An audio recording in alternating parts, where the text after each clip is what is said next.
Hello, I'm Rosalind Fung, Abundance Warrior, Rosalind Fung Coaching. And I'm Dan Haig. I'm a certified financial planner with IG Wealth. And we are pleasure in the bedroom and bank. All right, today we got inspired to talk about parenting and how your conversations with your kids matter. And not just that, but how your conversations with each other as spouses in front of your kids and away from your kids matter, because they are really simply a mirror reflection of you. So we want to first of all take a moment to brag. Mr. Evie Bear, our 7-year-old, who is in grade 1, just had his first presentation, and these kids got to present about family traditions. Hey, Melissa! And so I hope you're enjoying your wine there, girl. Hi, Brittany.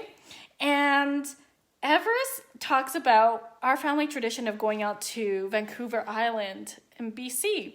And proud mama and dada moment, he got 15 out of 15 points. So he is truly an entrepreneur at heart and a presenter and speaker like his mommy and daddy at heart. I think he's been watching us and listening to us talk, and he watches me practice. And he's already refining his skills at negotiation too. Oh, yeah. We gave him the idea that he could post things on Facebook to sell them, like workout benches or whatever, and he could have a part of the profits. And he immediately said 50%. I was like, wow, that's quick negotiating there, bud. And I love, like yesterday, him and I went door to door to help him with his fundraising for Jump Ropes for Hearts, which is to help support research for kids to be healthy. And he hit his target goal, which was 150, his first target goal. And instead of going, okay, we're good, we're done, he went, my next goal is $200. And I was like, yes, I love the way he's thinking. And then I thought, oh, that's because that's how Dan and I think. And that's how we talk in our house. That's how we speak. And we're just like, keep going. This is great. Like, we hit our target. This is so exciting. And we can keep going. Yeah. And that goes with anything. So we're just proud mama and dada over here with our boy. But yeah, we really want to talk about the importance of the conversations you're having in your home. Hi, Christina. Hi, Angie. Hi, Tara. With your kids and in front of your kids, and even when you're behind closed doors, because your vibe, kids can feel if you had a fight with your spouse, they'll feel that. And if you say, no, we are not fighting, then they're going to feel confused, because they feel this tension and now they're going, what is that about? Because I'm wrong, right? So it's always important to be transparent and honest in appropriate ways within healthy boundaries. And I mean, I could do a whole freaking course around boundaries, so I won't go into that. But do you want to share a little bit more about this? One thing that we noticed about Evie specifically is, he's always listening. He may be focused on his phone watching, or doing an activity or whatever. He's listening, he's watching, he's absorbing, right? And it's so interesting that he picks up on that, right? And he's 7 and he's been doing that for a while. And Lo, our 4-year-old, also is starting to do the same thing too. So it's interesting. They're always attentive in one form or another. From a psychological perspective, okay, we form core beliefs before the age of 8. All right, so if there's messages in the house that are unhealthy, not supportive, are toxic, you're fighting with your spouse, it's not healthy, your kids are picking up on that. And that's the energy. That energy, it's not, and maybe there's projection happening.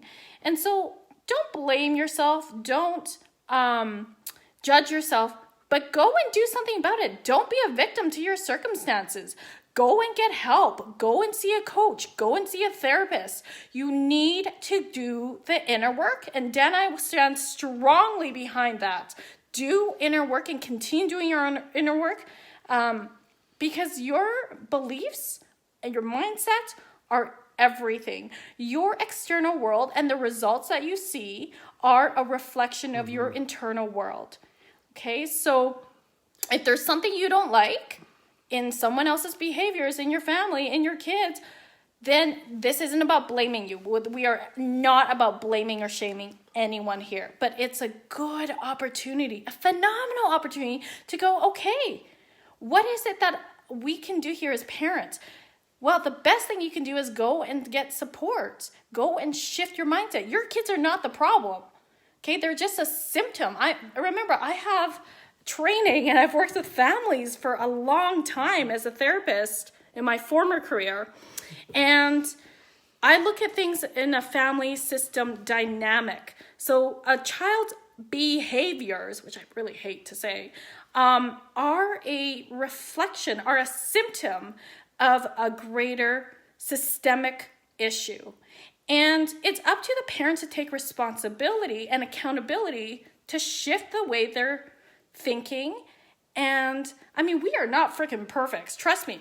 We sometimes struggle and feel powerless and helpless when we're in a situation with our kids. We're like, what the hell do we do now? Like, what's going on? We're parents for the first time, just like everyone else, right?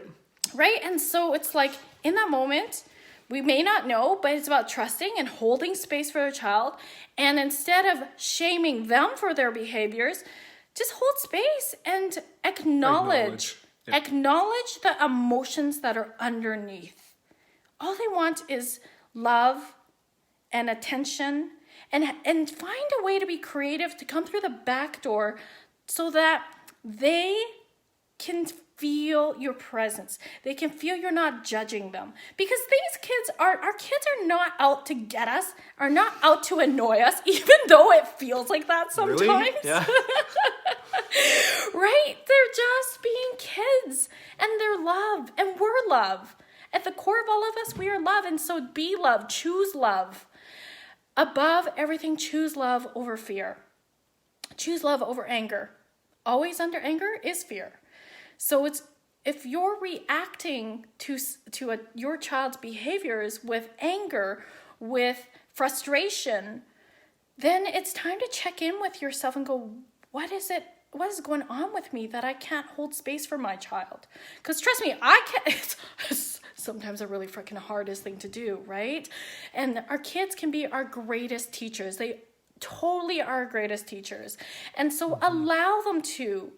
Let them be your teacher in this moment. Go, okay, I'm going to surrender. I'm going to hold space. I don't know. Obviously, if there's safety issues, then like intervene. But for most of for most times, it's about holding space and acknowledging. Do you want to explain what holding space looks like? It could be just being present with the person who's speaking, acknowledging them. Just giving them your full and undivided attention, really. And these skills, guess what, are the same for you in your relationship with your spouse, with your life partner. Okay? So practice these skills here, because then it projects out there as parents. How you show up in one part of your life is how you show up in all parts of your life. So you want to make sure you come together as a united front. That's so important. So important. And, again, we're not experts. I mean, I do have a former background as a psychologist, but I don't freaking know everything.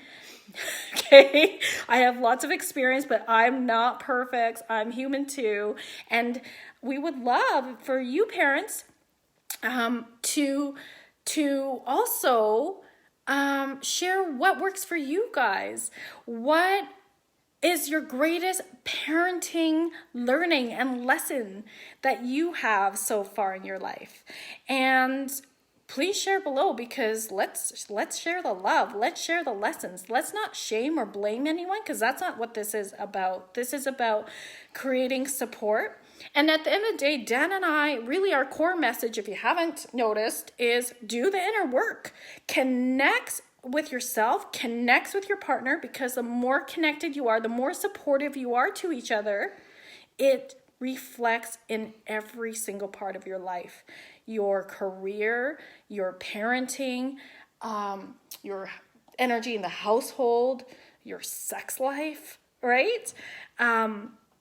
So if anything, go and do the work on yourselves. So yeah, anything else to say, babe? You covered it all. Okay, thanks for watching, you guys. Love you all. Good night.